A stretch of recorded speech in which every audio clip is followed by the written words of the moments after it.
মই এইটোৱে ক'ব বিচাৰো যে মুন্না অটোমোবাইল ষ্টেজপুৰ আপুনি কোনো তেনেকুৱা প্ৰব্লেম নাপায় আৰু তেনেকুৱা কোনো ইস্যু নাই যে আপোনাৰ টেম্পাৰিং কৰা গাড়ী আমি দিছো বা আপুনি এক্সিডেন্টাল গাড়ী আমি দিছো সেইখিনি আপুনি মুন্না অটোমোবাইলছত নাপায় নেক্সট সুপাৰ কেৰি পেট্ৰল 2020 হয় এপ্ৰক্স 34000 মান ৰানিং হৈছে এখনৰ দাম আহি যাব 4 লাখ টকা এচি গল 2021 এপ্ৰক্স 35000 মান ৰানিং হৈছে এখনৰ দাম আহি যাব 390 নেক্সট টাটা ডিআই RX এখন 2018 মডেল এপ্ৰক্স 58000 মান ৰানিং হৈছে এখনৰ দাম আহি যাব 5,25,000 টকা ডাম্পাৰ এখনৰ প্ৰাইস কিমান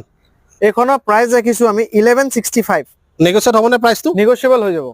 1512 ট্ৰাক হয় এখন হয় এখনৰ প্ৰাইস ৰাখিছো আমি 15,50,000 টকা আল্ট্ৰা T7 এখনৰ প্ৰাইস ৰাখিছো আমি 9,95,000 2016 জানন পিকআপ হয় এখন হয় 3.0 লিটাৰ টাৰ্বো ইঞ্জিন আপোনালোকক যিবিলাক গাড়ী দেখালো এই গাড়ীখিনিৰ ভিতৰত যদি আপোনালোকৰ পছন্দ হৈছে তো আপোনালোকে স্ক্ৰিনত দেখা নম্বৰত যোগাযোগ